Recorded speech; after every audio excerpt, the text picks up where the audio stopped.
nggak ketemu secara langsung.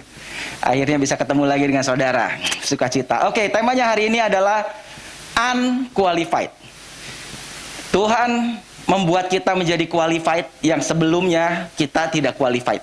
Qualified adalah ya nggak masuk hitungan lah gitu.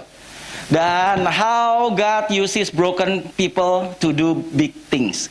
Bagaimana Tuhan bisa pakai orang-orang yang hancur untuk menjadi hal yang luar biasa bagi Tuhan. Amin. Dan saya ambil ini dari sebuah kisah di dalam Alkitab, cerita tentang Musa. Ya kelihatan lah ya ini ya. Ini gambar siapa? Lupa saya mau tanya. Udah dibocorin dulu. Sekilas ini gambar Musa, tapi sepertinya hancur-hancur gitu. Dan cerita Musa, sebetulnya Musa itu hidup luar biasa. Awalnya dia seorang raja di bawah Firaun. Tapi dia adalah orang Israel juga. Dia bunuh orang Firaun, tapi orang Israel ini nggak mau terima. Sampai apa namanya? Ya sakit hati. Coba saudara bayangin aja ya. Kita lakuin kebaikan buat seseorang, bahkan sampai kita bunuh itu orang demi orang ini. Ternyata orang ini dia bilang apa? Kamu siapa? Kamu bunuh saya juga katanya. Dari situ akhirnya apa? Kelihatan bahwa waduh, sakit hati lah Musa. Dia udah lakuin yang terbaik bagi orang lain sampai dia bunuh. Ternyata hasilnya adalah tidak diterima sama orangnya sendiri. Dan itulah hatinya terluka dan hancur-hancuran lah di situ. Nah, kita baca dulu. Dan satu kali dia ketemu dengan Tuhan. Dan waktu dia ketemu dengan Tuhan di semak yang menyala tapi nggak terbakar, kemudian dibilang apa? Tuhan bilang begini, pergilah dan katakanlah kepada Firaun, raja Mesir, bahwa dia harus membiarkan keturunan Israel keluar dari negerinya. Tapi Musa berkata kepada Tuhan, dia bilang apa? Katanya, lihatlah, keturunan Israel aja itu satu rumpun gitu. Kita sama-sama orang Israel aja, saudara sendiri aja lah, bisa dibilang begitu. Nggak mau dengerin aku. Bagaimana mungkin Firaun akan mendengarkan aku, orang yang tidak pandai bicara? Aku nggak bisa ngomong, katanya. Padahal Musa dididik secara pendidikan Firaun. Dan saya yakin anak raja pasti apapun juga pendidikan yang terbaik diberikan pada Musa. Tapi setelah lewat hampir 40 tahun. Jadi 40 tahun Musa ada di Firaun, di Mesir. 40 tahun kemudian dia kabur. Karena dia dikejar oleh bangsa Mesir. Dan dia juga tidak diterima sama orang Israel. Jadi merasa tertolak betul-betul. Dan dia bilang apa? Nggak bisa ngomong lah aku lah katanya. Dan sampai Tuhan bilang kemudian, lanjut. Harun katanya, abangmu, kakakmu akan menjadi nabimu. Engkau harus mengatakan segala yang kuperintahkan kepadamu. Dan Harun, abangmu, harus berbicara kepada Firaun, supaya dibiarkannya orang Israel itu pergi dari negerinya. Kamu gak bisa ngomong, ya udahlah kamu ajak aja kakak kamu lah untuk ngomong, katanya. Sampai akhirnya begitu. Nah, akhirnya ketemulah dengan Firaun. Dan waktu ketemu dengan Firaun, kita tahu ceritanya sama-sama. Mujizat terjadi, mujizat pertama dipertunjukkan, yaitu dari tongkat dilempar, kemudian jadi ular. Pertanyaan saya gini, menurut saudara itu tongkat siapa ya? Siapa yang bilang itu tongkat Harun? Angkat tangan. Siapa yang bilang itu tongkatnya Musa? Angkat tangan. Siapa yang nggak tahu, nggak pernah baca? Atau baru tahu sekarang? Saya mau tanya dulu. Saya ulangi lagi ya. Coba tolong angkat tangan, saya pengen lihat pollingnya gitu. Santai aja hari ini, santai. Siapa yang bilang ini adalah tongkatnya Harun yang jadi ular? 1, 2, 3, 4, 5. Siapa yang bilang ini tongkatnya Musa? Sisanya nggak mau jawab lagi. Sudah 2 kali nggak berani ngomong. Oke, kita lihat sekarang. Dan Tuhan berfirman kepada Musa dan Harun, apabila Firaun berkata kepada kamu, tunjukkanlah suatu mujizat, maka haruslah kau katakan kepada Harun, ambillah tongkatmu dan lemparkanlah itu di depan Firaun, maka tongkat itu akan menjadi ular. Yang jawabnya tongkat Harun, itu yang benar. Ternyata waktu saya baca lagi Alkitab dengan anak-anak, makanya anak-anak saya udah tahu, angkat tangan. Kalian gak mau lihat sih bocorannya. Lihat, saya lagi baca, kita setiap mulai tahun ini sehari kita baca 3-4 pasal sama anak-anak. Tiap hari kita giliran terus. Dan waktu saya baca, saya juga dibukakan sesuatu. Tahukah saudara, yang jadi ular itu bukan tongkatnya Musa, tapi tongkatnya Harun. Karena Musa begitu tidak beraninya. Ambillah tongkatmu dan lemparkanlah itu di depan Firaun, maka tongkat itu akan menjadi ular. Musa dan Harun pergi menghadap Firaun, lalu mereka berbuat seperti yang diperintahkan Tuhan. Diulang lagi. Harun apa Musa? Harun melemparkan tongkatnya di depan Firaun dan jadi ular. Jadi mulai sekarang tolong guru sekolah minggu jangan salah ngajar. Karena tidak pernah tongkat Musa jadi ular, tapi yang jadi ular adalah tongkat Harun. Itu yang jadi. Pertanyaan lagi, setelah itu ceritanya berlanjut kan. Setelah itu akhirnya ngotot Firaun, nggak mau dilepasin juga.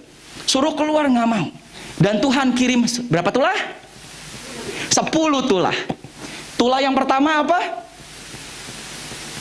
Hah? Bengong semua. Itu lihat tuh, udah ada. Air jadi darah. Seluruh air jadi darah. Nah, lihat. Pertanyaan lagi. Air jadi darah ketika dipukul oleh tongkat. Siapa yang bilang itu tongkat Harun? Angkat tangan. Loh, kok nggak ada yang berani? Wah, bagus Bu. Ayo dong angkat tangan, cuma saudara-saudara sendiri. Salah nggak apa-apa. Siapa yang bilang tongkat Harun? Angkat tangan. Oke. Siapa yang bilang tongkat Musa? Yang lain nggak berani sekarang. Gimana? Saya ulang lagi. Ayo dong. Siapa yang bilang tongkat Harun? Angkat tangan sekali lagi. Nggak ada yang berani. Nggak jadi.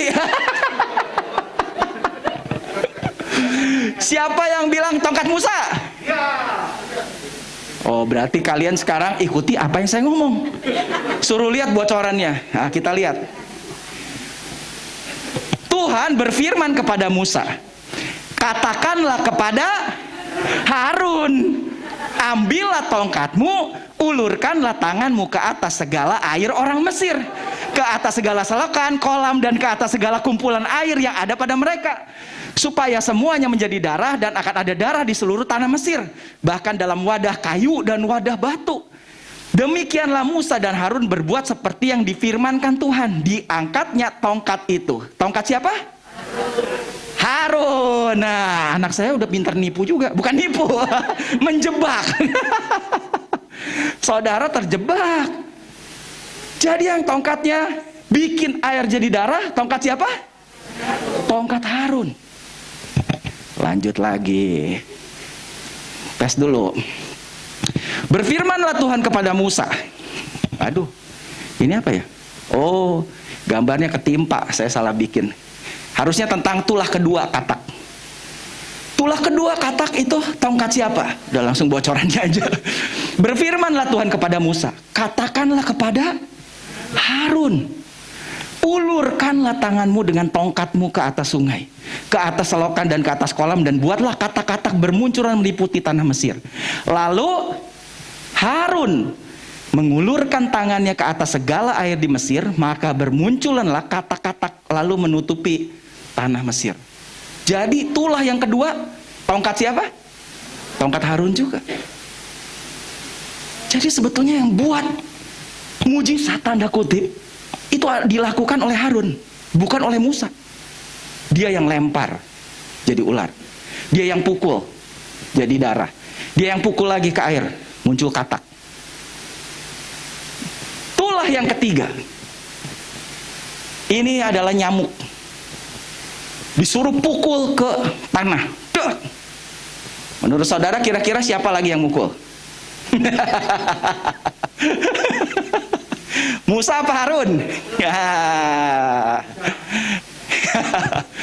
Berfirmanlah Tuhan kepada Musa, katakanlah kepada Harun, ulurkanlah tongkatmu dan pukullah itu ke debu tanah. Maka debu itu akan menjadi nyamuk di seluruh tanah Mesir. Lalu mereka berbuat demikian. Siapa? Harun lagi. Satu, kedua, ketiga itulah Harun yang lakukan. Asal saudara tahu ini, mungkin saudara baru tahu, banyak yang baru tahu ya. Saya aja waktu baca Alkitab lagi saya lihat ini. Dan saya dapetin firman ini yang hari ini saya khotbahin. Harun lagi. Lalu mereka berbuat demikian. Harun mengulurkan tangannya dengan tongkatnya dan memukulkannya ke debu tanah. Maka nyamuk-nyamuk itu hinggap pada manusia. Dak, keluar lagi. Harun lagi. Berarti dari sini kelihatan betapa mindernya itu Musa. Dia bilang disuruh ngomong, gak bisa ngomong. Mukul aja, suruh Harun. Ayo dong. Yang ngomong Harun, yang lakuin Harun. Jadi mungkin Musa cuma diem aja. Sampai begitunya. Makanya unqualified lah kasarnya. Sebetulnya. Nah, ini apa nih? Nah, pertanyaan berikutnya. Waktu belah laut.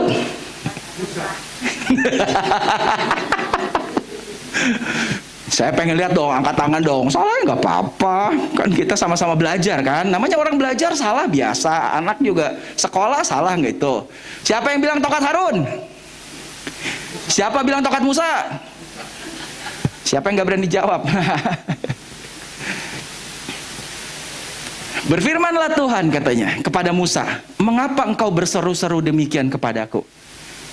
Tuhan ngomong ke Musa, katakanlah kepada orang Israel supaya mereka berangkat. Dan engkau, berarti siapa ini? Musa.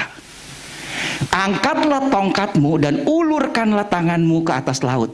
Dan belahlah airnya sehingga orang Israel akan berjalan dari tengah-tengah laut di tempat kering. Jadi ini siapa? Musa. Dan dari situlah ceritanya kita lihat bagaimana Musa memimpin bangsa Israel. Tapi dari sini saya dapat pelajaran. Pelajarannya apa? Tuhan, Moses itu God's chosen leader. Tuhan pilih Musa sebagai pemimpin. Tapi ternyata tidak tiba-tiba Musa itu jadi pemimpin yang hebat. Ternyata dia begitu mindernya. Bahkan tulah 1, 2, 3, karena sisanya itu nggak ada urusan tongkat. Nanti saudara pasti bacalah di rumah lah ya, makanya sengaja saya kasih itu. Bagaimana dengan tulah ke-4, ke-5, ke-6? Itu Tuhan suruh ngomong doang. Jadi saya lihat, pelajari bagaimana transisi dari kehidupan Musa. Dari mulai dia merasa hebat, sampai akhirnya dia begitu down sekali. Nah dari down akhirnya terus Tuhan mulai angkat sedikit-sedikit. Tuhan mulai angkat, mulai dia punya keyakinan, didampingi terus. Sampai dari mulai tongkat dari Harun 1, 2, 3. Setelah itu baru Musa yang disuruh ngomong. Bukan dengan tongkat. Bukan dengan perbatu, cuma ngomong. Ngomong kepada Firaun, ngomong. Dan dia lihat sampai 10 kali tuh. Apa mujizat di depan mata dia akhirnya itu terjadi. Sampai akhirnya mujizat terbesar sepanjang sejarah manusia menurut saya. Itu salah satunya adalah ini. Ketika air laut bisa terbelah dan ditahan 3 juta orang Israel lewat. Dan itu Musa yang lakukan. Jadi guru-guru sekolah minggu sekali lagi jangan salah ngajar.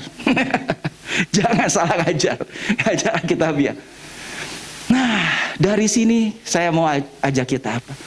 Memang mungkin kehidupan kita sebagian besar ada yang mungkin seperti kejadian Musa juga. Siapa sih kita? Kita bilang saya nggak bisa ngomong. Ada yang bilang saya nggak berani minta teman. Ada yang bilang begini, tapi saudara perlu tahu apa? Di 1 Korintus 1 ayat 27 dibilang, God has chosen the foolish things of the world to shame the wise. Tuhan sudah memilih yang terbodoh bagi dunia untuk mempermalukan yang berhikmat. Jadi buat Tuhan gini, kalau kita merasa kita yang paling bodoh di dunia, Jangan khawatir, Tuhan bisa pilih kita. Amin. Musa aja Tuhan bisa pilih tuh. Yang katanya nggak bisa ngomong dan aduh betul-betul harus dicontohin sama abangnya dulu. Tapi tetap aja kita taunya Musa ya hari ini ya. Karena memang Tuhan pilih Musa sebagai pemimpin. Dan Tuhan sudah memilih yang paling lemah.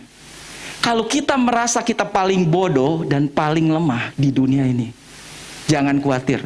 Tuhan tetap bisa pilih saudara. Amin. Tuhan bisa pakai kita untuk mempermalukan mereka yang merasa kuat katanya. Saya 3 minggu yang lalu, kurang lebih berapa minggu yang lalu ya, saya ngisi di sebuah retret 3 sesi. Jadi retret ini adalah retret dari klinik balai pengobatan. Jadi saya punya yayasan udah hampir 25 tahun. Itu saya membawahi, jadi ini yayasannya saya yang bentuk, membawahi para dokter dan para perawat. Di Bandung saya punya klinik pengobatan, dulu awalnya sih gratis. Cuman lama-lama mana tahan juga gratis gitu, murah. Jadi kasih obat murah terus. Dan akhirnya sampai sekarang kita bantu jadi para church ke gereja-gereja. Jadi kenapa? Jadi banyak gereja kan gini, jemaatnya misalnya sakit, terus mau pergi kemana ya? Sedangkan pengen ditolong. Nah dulu kita jual kayak kupon. Jadi ke gereja kita jual kupon misalnya 10.000 gitu. Gereja langsung beli 100, bayar di muka. Buat gereja tinggal kasih voucher. Jadi yang mau pergi, kalau bawa voucher itu kita periksa dengan gratis. Jadi buat gereja juga enak. Kenapa? Ya kadang-kadang jemaat ada yang nakalan juga gitu. Jadi minta ke ini, kemudian tagih diakonia, biaya pengobatan 200.000, tagihnya 500. Gitu kan. Gereja-gereja kan bingung. Nah sekarang jadinya cuma tinggal bawa voucher aja, sesuai dengan apa yang ada, dan kita obati. Jadi saya udah bikin ini yayasan hampir 25 tahun ini, dan udah jalan. Awalnya ada 5, tapi kemudian beberapa kita lebih fokus aja, sekarang ada tinggal 2. Nah jadi kemarin kita retret tuh, rencananya dengan para dokter sama perawat, banyak semua. Nah dari salah satu itu saya ingat ada satu orang yang kesaksian. Dan yang kesaksian ini namanya Itoh, cewek. Dia cukup setia karena dia udah hampir 20 tahun. Dari awal saya tahu nih orang. Dan waktu dia masuk, dia cuma lulusan SMA. Dia bukan dasarnya perawat. Dan aduh maaf kata lah, dulu saya kesel sama nih orang. Kenapa? Maaf, bodoh. Dia bagian administrasi. Jadi yang lain itu perawat, dokter. Jadi yang biasa ngomong dokter, perawat, ya paling enggak punya otak lah gitu. Bukan berarti administrasi nggak punya otak. Tapi ya orang ini memang lulusan yang rendah lah gitu. SMA aja untung bisa lulus gitu. Jadi diajarin aja susah. Tapi dia setia. Udah hampir 20 tahun terus. Dan kemarin dia bersaksi waktu di retret itu. Dan waktu saya dengar kesaksian itu, Tuhan seperti, saya sampai nangis tuh dengar kesaksiannya. Betul. Jadi waktu saya lihat dia, minta maaf lah gitu. Saya aja sendiri udah underestimate lah. Dalam hati gini, yang lain dokter, perawat, dia cuma administrasi. Administrasi itu cuma satu level di atas tukang sapu, tukang ngepel lah, tukang beres-beres lah, office boy. Jadi udah di bagian beres-beresin ini, itu. Tapi dia kesaksian apa? Dia kesaksian, dia baru mengirim 2 orang dibaptis katanya. Beberapa minggu sebelumnya. Kenapa? Saya tanya kok bisa? Yang satu ada orang yang sakit, orang Buddha, maaf. Dia kasih tahu, Bu, begini, nggak mau dengar. Oh nggak bisa saya katanya, pindah agama nggak bisa. Kenapa? Nanti siapa yang doain ini begini. Tapi setiap kali datang berobat sampai berkali-kali, kan ketemu lagi, dia injili lagi. Sampai satu kali datang, Bu, saya doain aja, mau nggak saya doain? Boleh, singkat cerita didoain, terjadi kesembuhan. Jadi orang ini akhirnya bilang apa? Saya mau dong katanya. Ikutan agama itu katanya. Hebat itu, luar biasa ya. Sampai akhirnya dibaptis. Cerita yang kedua, ini lebih aneh lagi. Dia didatangi seorang bapak yang udah agak stroke katanya. Jadi jalannya aja pakai tongkat gitu, susah. Dan waktu bapak ini datang ke depan dia cuma ditanya gini, waktu nyampe di depan dia, Pak, mau periksa Pak? Oh enggak katanya. Mau berobat Pak? Bapak sakit? Oh enggak. Nah terus Bapak mau apa kesini? Saya tuh dapat mimpi. Tuhan suruh saya datang ke sini katanya. Bukan orang Kristen. Tuhan suruh saya datang ke sini. Terus di mimpi itu saya lihat ada seseorang yang doain saya katanya. Yang tumpang tangan, dia bilangnya gini, yang tangannya dipegang ke kepala saya katanya. Dan saya baru tahu, ini kamu orang yang ada di mimpi saya katanya. Dia juga bilang. Terus, iya saya lihat kamu ada di mimpi saya. Dan saya lihat kamu pegang kepala saya katanya. Doain saya. Dan sama orang ini akhirnya diinjili. Singkat cerita, dibaptis juga. Wow, saya dengar itu sampai saya terharu. Betul. Kemudian Tuhan langsung seperti bilang apa? Kamu lihat, orang yang bodoh, orang yang lemah, menurut dunia. Jujur buat saya ya itu, aduh, saya ngomong sama dia aja males. Betul. Dia ikut saya udah lama, tapi males tuh karena gak nyambung lah sepertinya. Iya, karena levelnya beda. Saya lebih enak ngobrol sama dokter, perawat. Kan banyak tuh lebih, kalau ditotalin semua mungkin ada 40 orang. Saya ngobrol sama dia tuh, aduh, gak nyambung gitu. Kasarnya apa, lagunya aja dia suka dangdutan gitu kan namanya. Bukannya saya nggak suka dangdut gitu aja lah, bukan dangdut jelek ya gitu. Tapi buat saya gitu. Tapi waktu saya dengar kesaksian itu Tuhan seperti bilang apa? Kamu lihat. Dan besok paginya, waduh, lebih luar biasa lagi tuh. Istri saya udah bangun, terus dia kasih laporan ke saya. Tahu nggak katanya? Tadi kan olahraga sama dokter-dokter semua kan retret kan gitu. Dokter-dokter perawat semua cerita apa? Ah, kita nggak bisa tidur katanya. Kenapa? Itu tuh si itu tuh pagi-pagi udah main gitar nyembah Tuhan katanya, bikin kita nggak bisa tidur. Kita tidur aja sampai jam 12 lewat lah. Ya ceritanya tadi yang mau bikin api unggun, barbekyuan, apa segala. Dokter saya bilang nggak bisa itu. Dari situ saya tek lagi. Wow. Ternyata kuncinya apa ya? Dia deket sama Tuhan. Gimana pun juga ya. Orang yang sepertinya, aduh, bagi dunia siapa? Tapi yang saya heran, kenapa ya Tuhan bisa pakai? Sampai ada orang Tuhan kasih mimpi ke orang sampai datang ke orang ini. Luar biasa tuh. Saya aja nggak pernah ada orang datang, Pak, saya mimpi didoain Bapak. Iya, saya pikir kenapa ya? Ternyata dia betul-betul luar biasa. Saya lihat. Yang lain masih tidur, dia memang udah biasa bangun, dia bangun. Dia nyembah Tuhan. Dia jalan, saya lihat. Wow, luar biasa. Jadi intinya apa? Di tengah semua keterbatasan kita, saudara perlu tahu Christ is our living hope. Sebetulnya kita punya harapan dalam hidup ini. Kalau kita merasa diri bodoh, merasa diri lemah, tapi kita tahu apa? Kristus itulah pengharapan kita. Dibilang di sini, walau dunia tidak memberikan pengharapan di dalam Tuhan. Di dalam Tuhan selalu ada pengharapan. Dan pengharapan di dalam Tuhan tidak akan pernah mengecewakan. Percaya itu. Karena Yesus datang untuk apa? Untuk memberi kita pengharapan. Katanya. Itulah tujuannya. Jadi selama kita hidup ada pengharapan dalam Kristus. Percayalah itu. Di tengah situasi yang paling kelam sekalipun, di tengah situasi terendah mungkin, kita ngerasa udah gak bisa apa-apa lagi, percayalah Tuhan memberikan pengharapan. Dalam Kristus ada pengharapan. Kita balik lagi ke cerita Musa. Tadi saya bilang cerita Musa 40 tahun pertama dia ada di istana Firaun. Jadi apa? Berkuasa, kaya raya, pemimpin, rulership, dia yang ngatur semua. Jadi pangeran, prince, anak raja gitu. Dan dia mengandalkan apa? Mungkin dia mengandalkan man's work steam from self-confidence. Dia mengandalkan kemampuan manusia untuk dia bisa pede gitu, yakin dirinya, merasa hebat lah gitu. Tapi kemudian apa? Itu yang saya tadi bilang di awal. Dia belain bangsanya sendiri. Dia bunuh, tapi bangsanya sendiri nolak dia. Mau apa kamu mau bunuh kami juga katanya. Hancurlah berkeping-keping lah hatinya. Kabur, kemudian di padang gurun 40 tahun. Dia kabur di situ, jadi begitu miskin. Jadi gembala, Jadi yang sekarang dia pimpin siapa? Domba, orang juga bukan. Bayangin, dari mimpin orang, sekarang mimpin boro-boro orang. Cuma domba yang dipimpin. Ya kamu harus gitu ya, kamu kesana ya,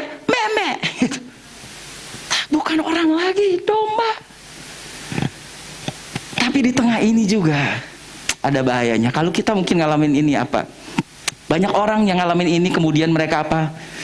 Mistakenly believe we are important, we are secretly bitter against God. Banyak orang yang ngalami itu jadi pahit hidupnya. Bahkan mereka bilang, apa Tuhan? Saya kurang apa sih kan lu ke gereja? Kenapa yang tadinya saya gini kok sekarang begini ya? Kenapa yang ini kok Tuhan bukan angkat? Kenapa sekarang saya dibuang begini? Kenapa posisi saya kok jadi begini ya? Kenapa ya? Kenapa ya? Banyak orang ada di titik-titik itu dan menjadi pahit. Tapi hari ini saya mau ajak kita sama-sama. Kenapa? Mungkin kita hancur seperti Musa. Udah bukan siapa-siapa lagi. Tapi selalu ada pengharapan. Amin. Kehidupan Musa ada kelanjutannya 40 tahun kemudian. Dan seperti apa sih Tuhan bisa munculkan seorang leader yang dia sampai gak pedenya minta ampun tadi. Sampai suruh Harun tuh ternyata 3 kali yang pertama Harun yang lakukan itu.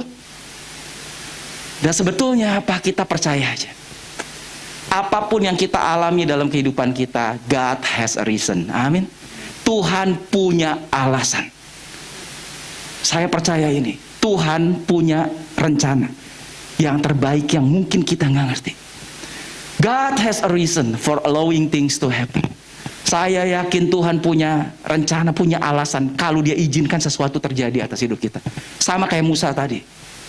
We may never understand his wisdom. Mungkin kita nggak bisa ngerti hikmatnya. But we simply have to trust his will. Tapi yuk kita dengan rendah hati kita percaya aja pada rencana Tuhan. Kadang kita nggak ngerti. Saya jadi ingat ini, saya belum kenalin ya. Saya bawa anak-anak saya dan keluarga saya dan mama saya hari ini. Ini mama saya, papa saya udah meninggal. Ini mama. Dari istri juga papa mamanya udah meninggal, jadi ini satu-satunya grandparent, orang tua. Itu. Ini anak istri, ini anak saya 3. Nah, nanti boleh kenalan gitu. Nah, dari situ apa? Waktu saya baca ini, Tuhan ingetin apa? Ya kadang kita memang gak bisa ngerti apa yang dipikirkan seseorang yang jauh lebih dewasa. Kalau kita percaya, saudara percaya nggak bahwa Tuhan lebih luar biasa dari kita? Percaya. Makanya kadang kita nggak bisa ngerti apa yang dipikirkan. Saya juga cara saya ngedidik anak-anak saya, kadang mereka nggak bisa ngerti. Tapi cara didik saya unik. Kenapa? Kadang-kadang saya paksain mereka untuk dapat masalah. Kenapa? Supaya nggak takut ngadepin masalah. Yang simpelnya aja, misalnya nih, yang simpel.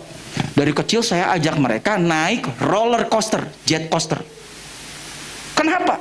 Karena saya selalu bilang begini. Misalnya sampai di mana ya, di Trans atau di mana? Tanya dulu. Ada yang pernah jatuh nggak? Nggak ada. Kalau nggak ada yang pernah jatuh, kamu naik. Kenapa? Berarti kamu juga nggak akan jatuh dong. Nggak pernah ada yang jatuh di Disneyland. Kenapa kamu sekarang nggak berani? Masalahnya cuma ada di mana? Ada di pikiran kamu. Nah, saya ajar itu supaya apa? Supaya mereka berani. Karena buat saya itu cuma masalah kamu pikiran aja.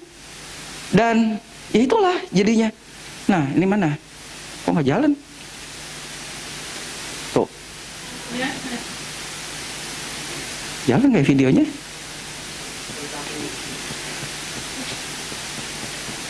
Suaranya mana?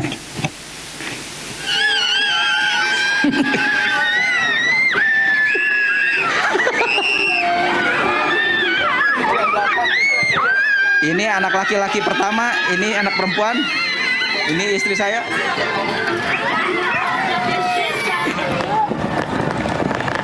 Setiap pergi ke taman bermain saya paksain naik.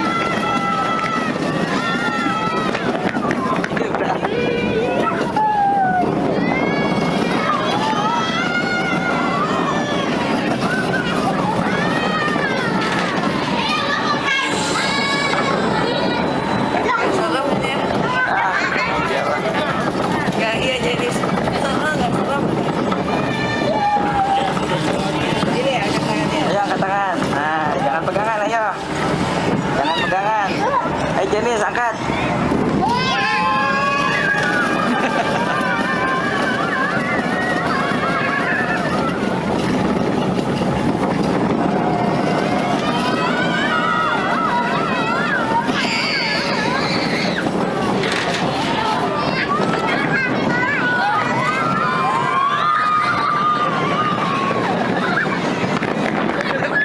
Kayaknya mami lebih heboh.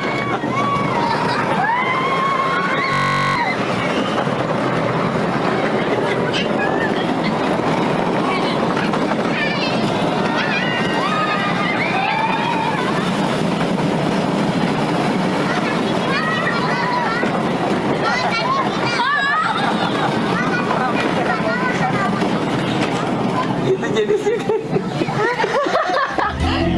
Ya, itu cuma sedikit. Jadi apa? Semua yang dilakukan punya alasan. Buat dia, tapi apa? Saya latih karena saya punya alasan untuk bikin anak berani lah. Kamu coba, experience lah, alami. Kalau orang lain bisa berani ngalami, kenapa kamu gak mau ngalami?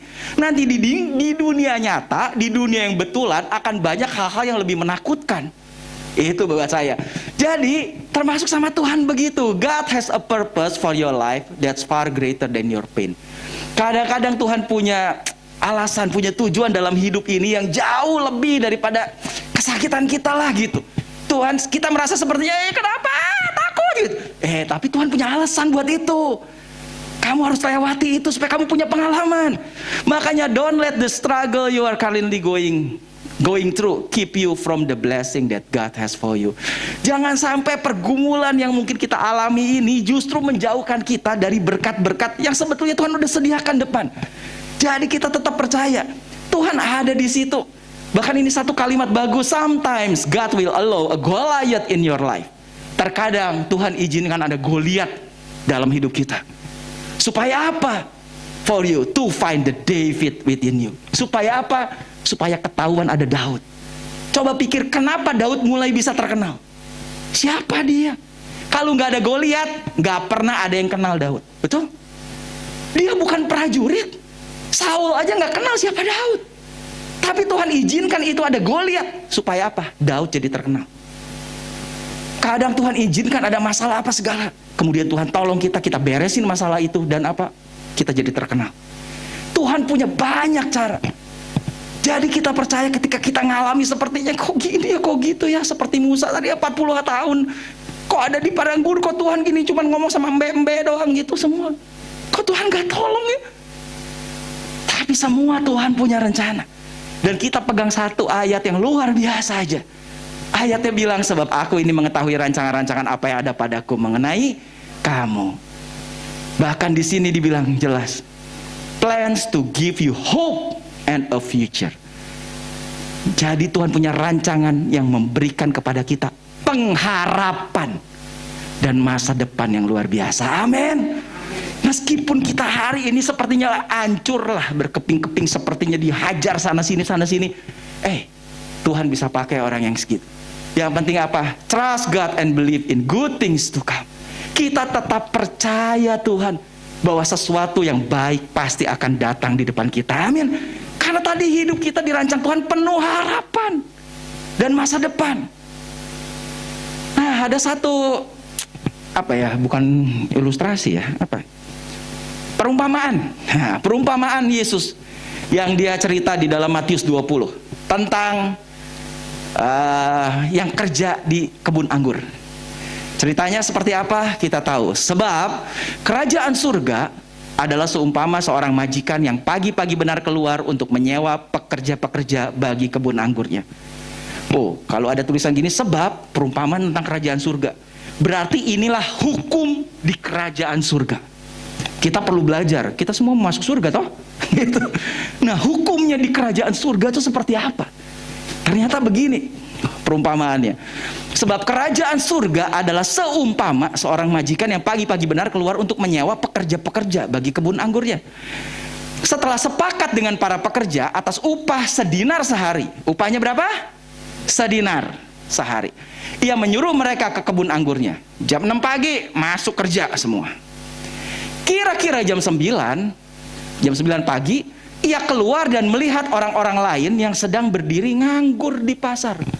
Jadi mereka nggak ada kerjaan. Orang masuk kerja semua jam 9. Jam 8, jam 6. Berarti yang jam 9 itu seharusnya memang nggak akan pernah ada orang lagi yang manggil untuk kerja. Kenapa? Ya memang jam kerjanya jam 6 sampai jam 6. Ini udah 3 jam orang masuk duluan, dan ini orang-orang nganggur yang sebetulnya nggak dapat kerjaan. Dan pasti mereka juga nggak dapat bayaran, nggak dapat kerja, ya nggak dapat upah dong. Tapi dipanggil lagi. Ia berkata kepada mereka, pergilah juga kamu ke kebun anggurku, dan aku akan memberikan apa yang sekiranya pantas bagimu. Tuhan memberikan yang pantas, nggak mungkin yang nggak pantas. Jam 9 dipanggil orang, mulai kerja lagi. Kira-kira pada jam 12 siang dan jam 3 petang, ia keluar lagi dan melakukan seperti itu juga. Cari lagi, ada yang pada nganggur lagi di pasar. Jam 12, jam 3. Jam 5 sore, ia keluar lagi. Dan itu yang terjadi lagi. Kemudian dia bilang apa? Pergi jugalah kamu ke kebun anggurku. Ayo kerja. Kebun anggurku. Dan kamu akan menerima apa yang sekiranya pantas.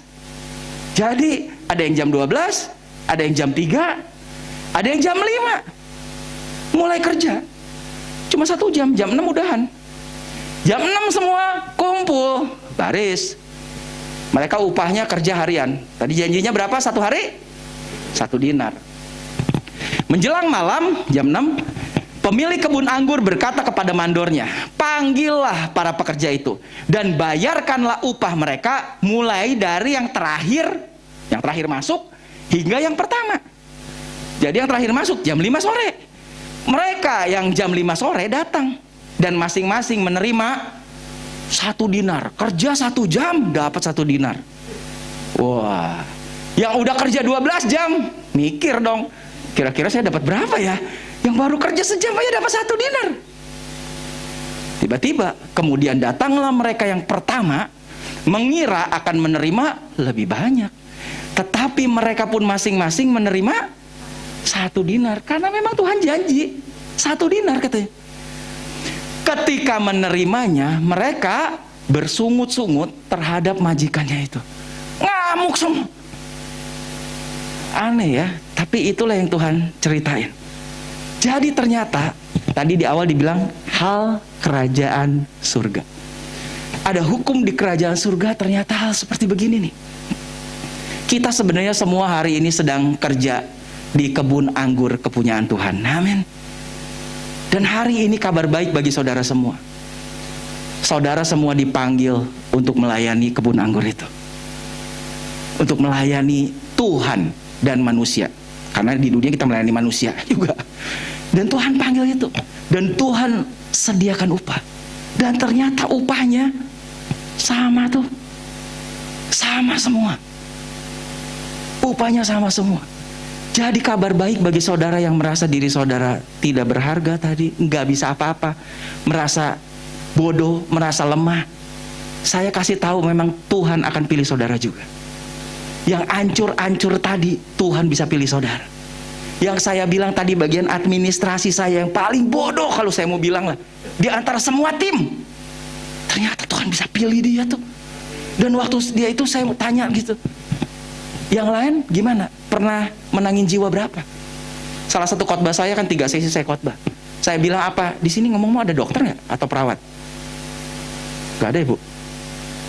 Kenapa? Saya sampai bilang di situ. Saya bilang salah satu job kerjaan yang saya iri itu adalah dokter dan perawat.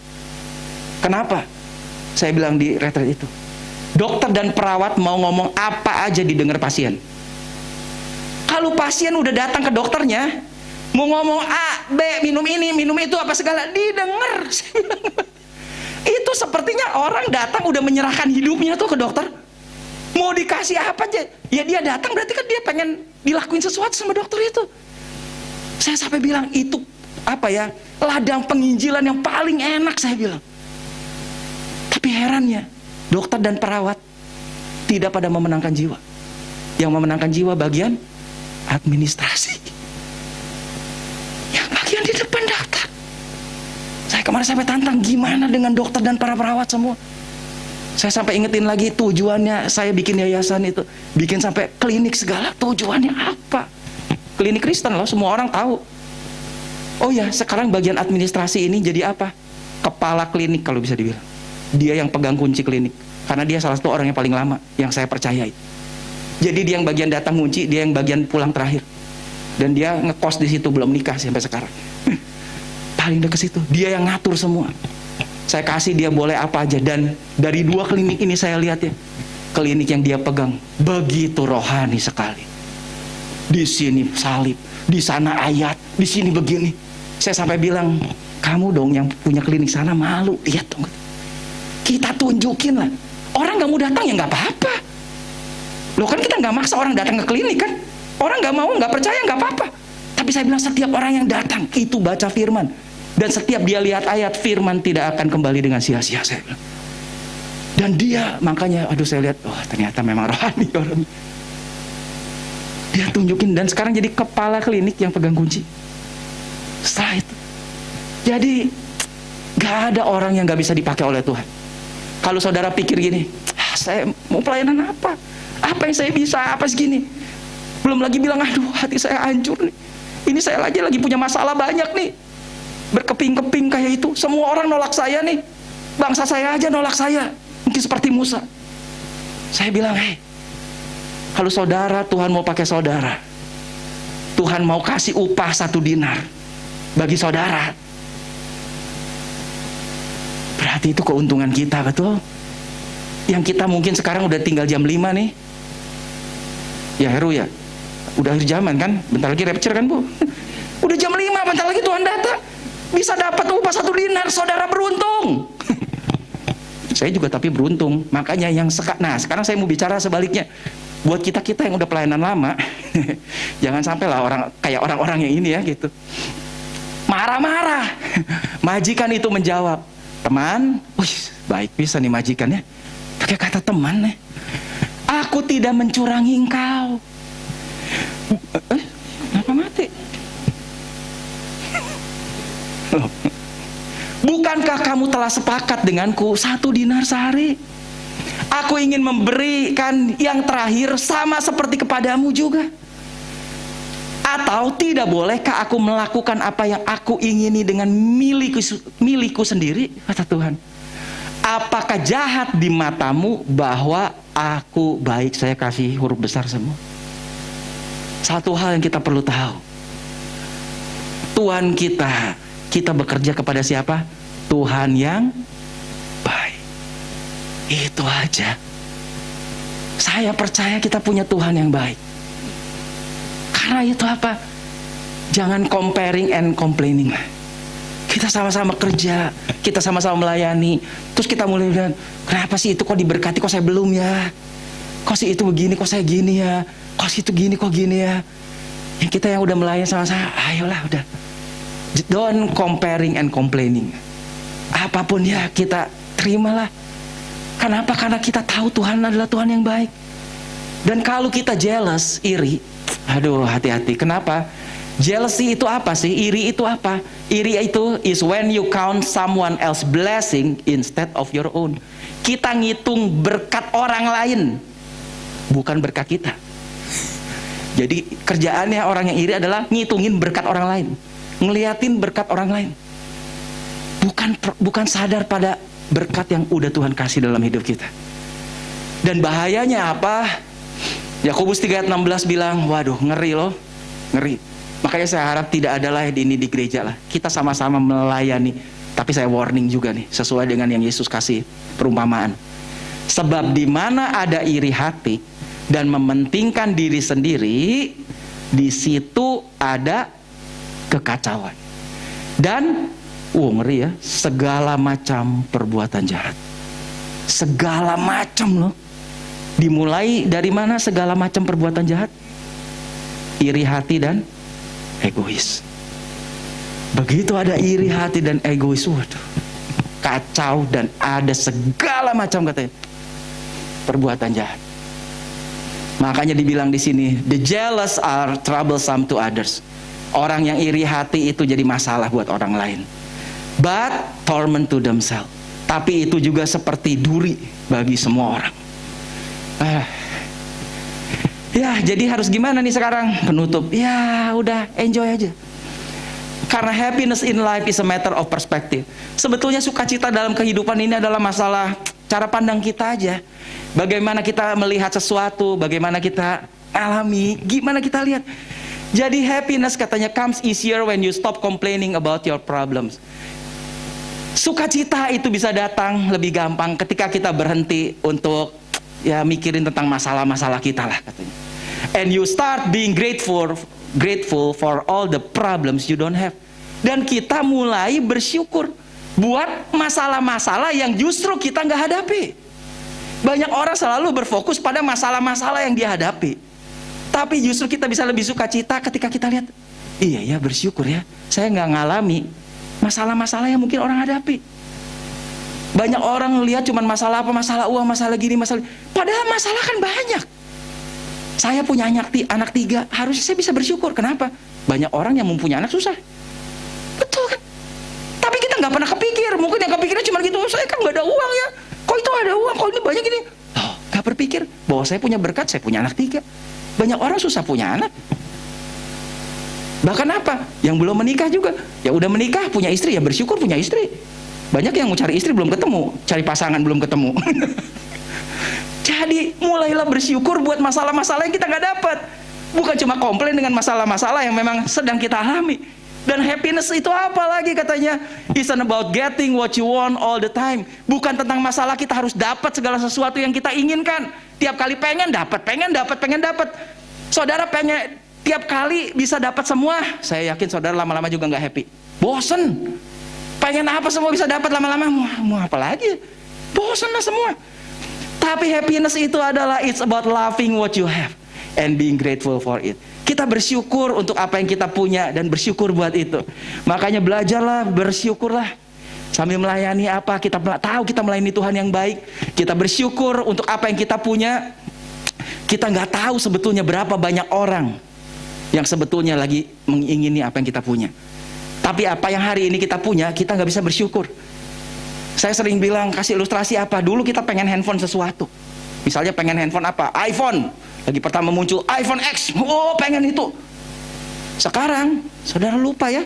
Dulu saudara mati-matian pengen iPhone itu. Sekarang udah pengen handphone yang lain. Selalu sepertinya gitu. Padahal masih banyak orang yang pengen juga handphone yang saudara pegang hari ini.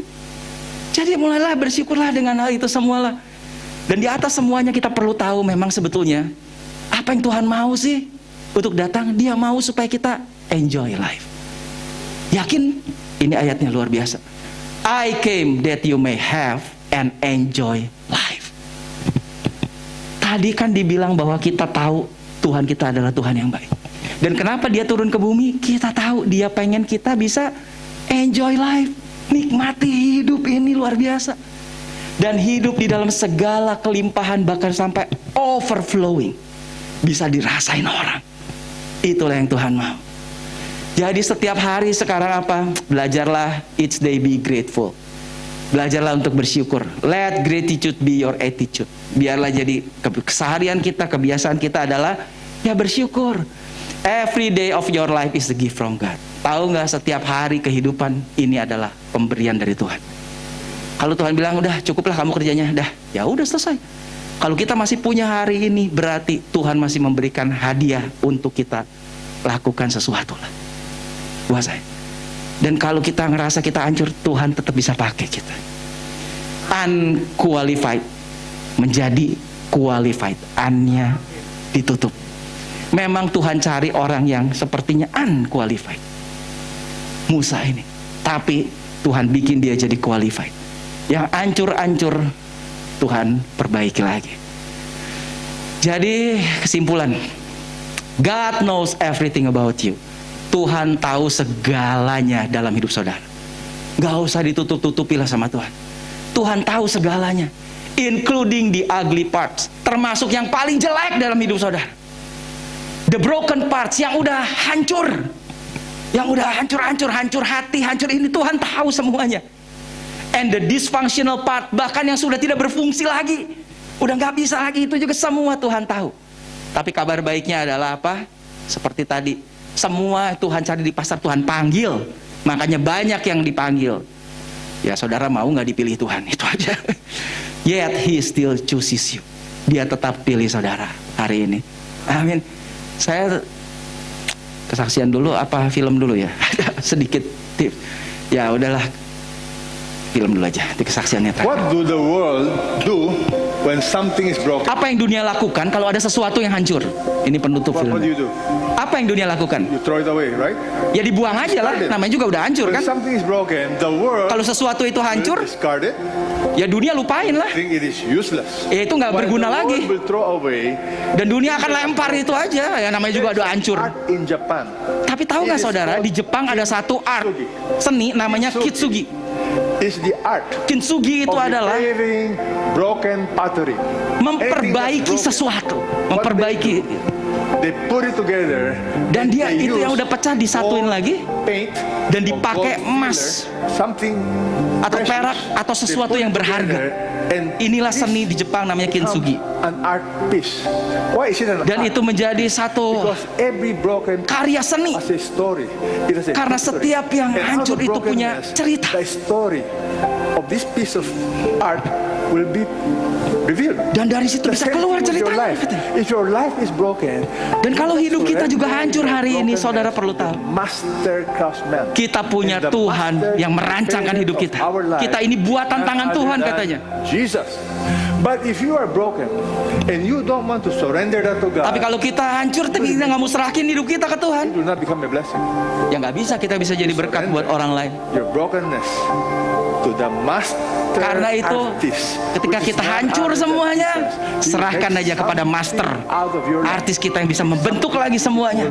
In Dan this. dia akan Amen. membuat sesuatu jadi begitu indah lagi pada waktunya. Amin. Itu yang Tuhan mau.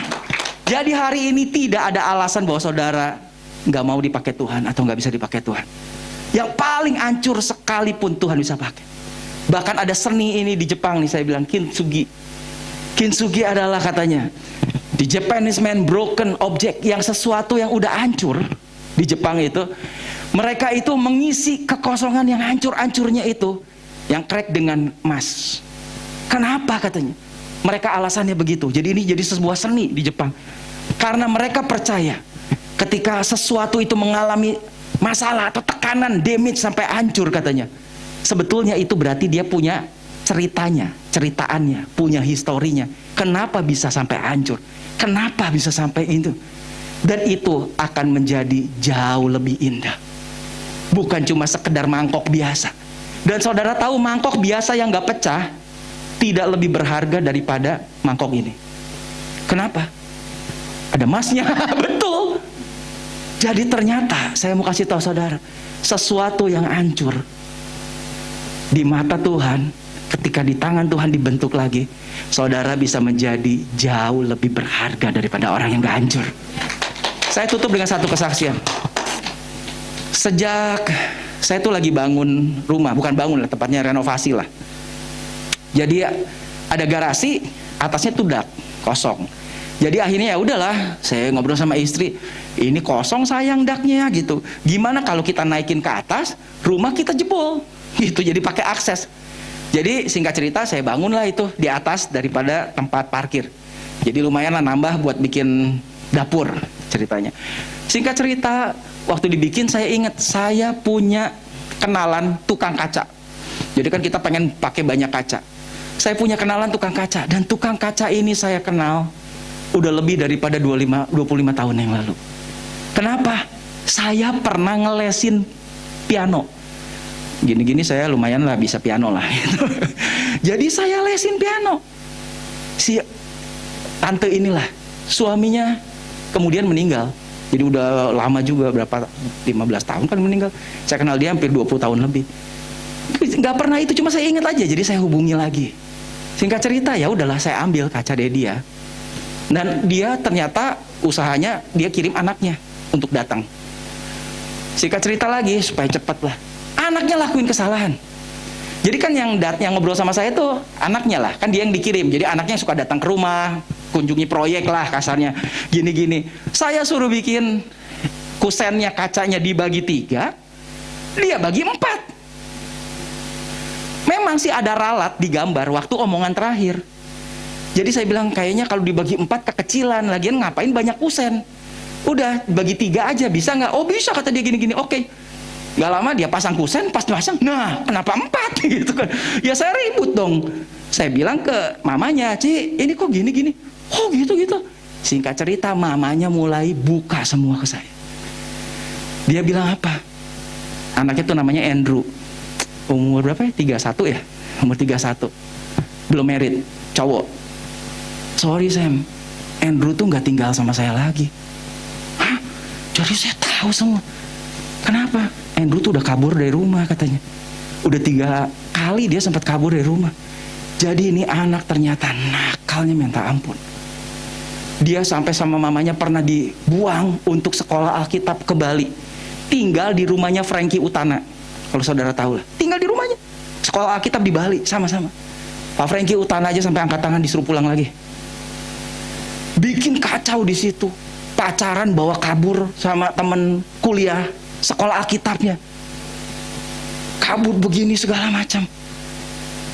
Terus aduh, dia cerita adiknya aja pernah ketemu dia lagi gandeng cewek 2. Terus kabur dari rumah, tabrakan. Naik mobil tabrakan sampai hancur itu. Masuk sampai ke siaran berita apa gitu di YouTube apa ada, dia bukain saya tuh kok mobil saya dulu. Hancur, otomatis siapa yang jaga? Balik ke rumah. Mamanya yang ngurus. Udah mamanya yang ngurus lagi apa segala, kabur lagi dari rumah. Dan ini tuh dia bilang dia nggak tinggal. Jadi menurut anaknya itu hasil laporan saya itu disimpan di meja mamanya. Ya meja mamanya ya ketumpuk-tumpuk, makanya jadi salah bikin. Tapi saya lihat gini, kalau itu nggak salah, nggak akan ada cerita ini. Jadi terkadang Tuhan bikin kesalahan demi kesalahan, bukan kesalahan demi kesalahan untuk bisa merubah sesuatu lah. Akhirnya mamanya cerita semua. Waduh, saya baru bilang, saya baru tahu ya. Jadi nggak tinggal bareng, nggak. Singkat cerita, anak ini kan datang ke rumah kan. Dari situ kan saya mulai tahu latar belakangnya. Oh begitu ya.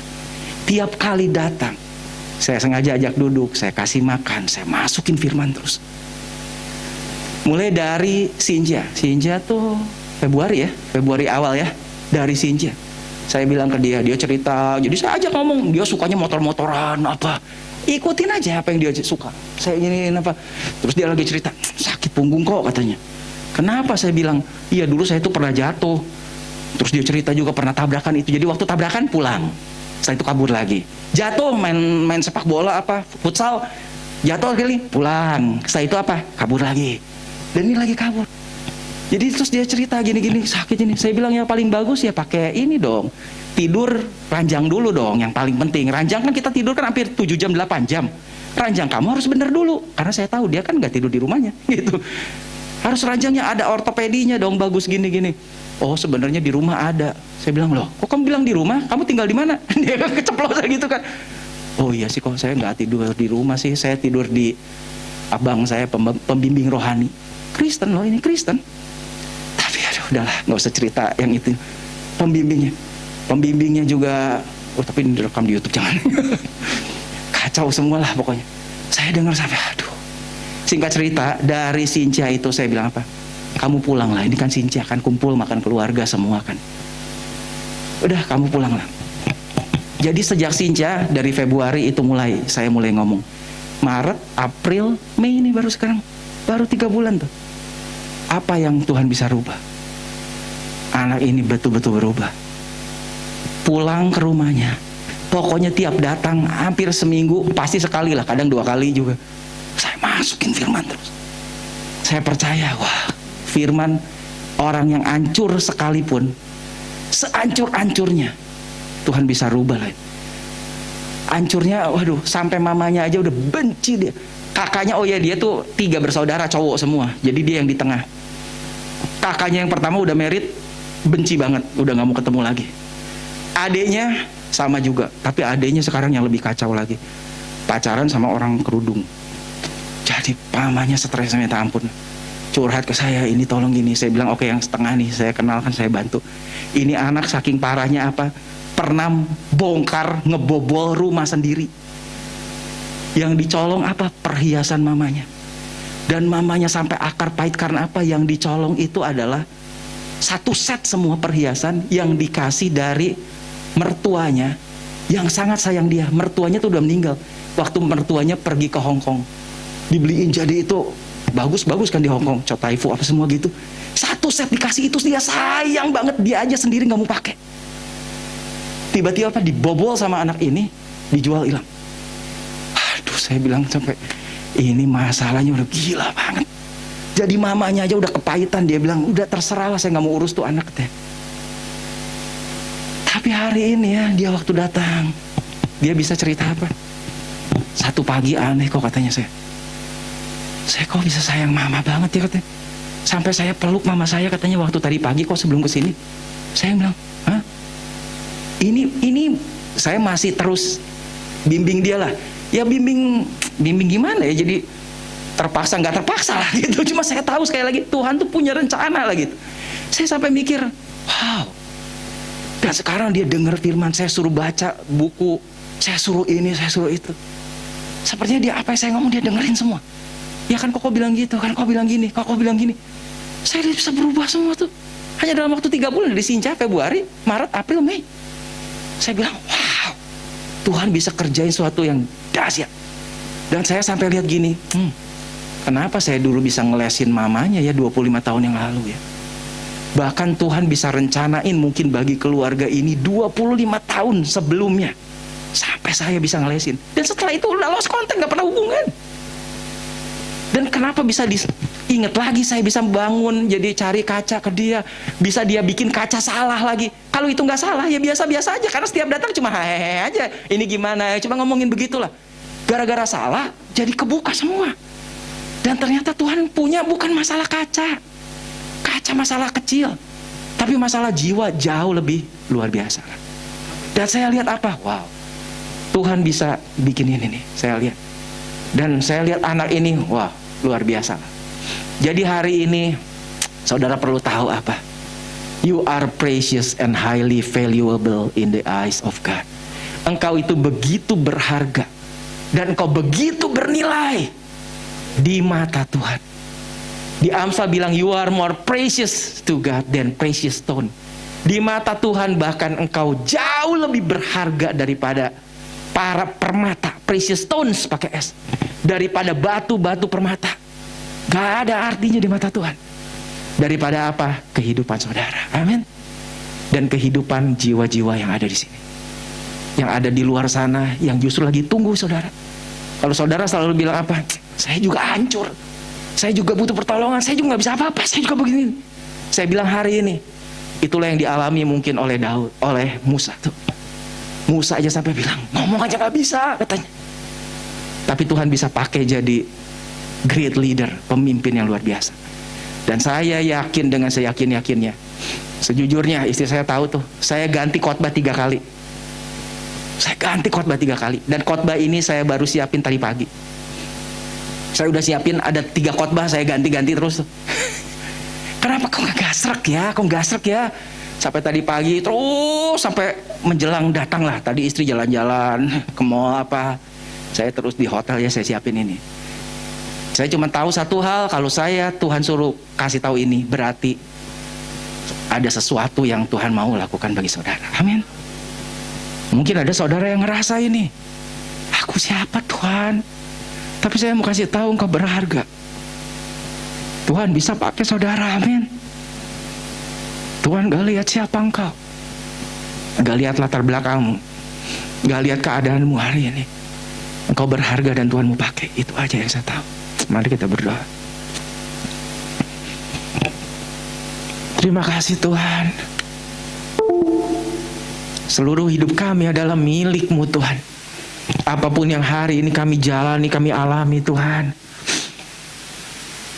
Mungkin kami ngerasa kami bodoh, mungkin kami merasa kami lemah, mungkin kami ngerasa kami gak bisa, mungkin kami ngerasa kami gak berarti. Tapi kami tahu Tuhan, di mata-Mu Tuhan kami begitu berharga. Dan kami tahu satu hal, bahwa Engkau punya rancangan yang luar biasa dalam hidup kami Tuhan. Tuhan mau pakai setiap kami. Engkau selalu panggil dari jam ke jam, Engkau selalu lihat siapa yang mau kerja di kebun anggurku. Dan aku akan memberikan upah yang semestinya. Dan hari ini juga Tuhan panggil saudara semua. Apa yang saudara mau lakukan, gak ada yang gak bisa. Sekalipun hancur, Tuhan bisa bikin jadi kintsugi lebih berharga daripada sebelumnya. Terima kasih Tuhan, kami bersyukur Tuhan.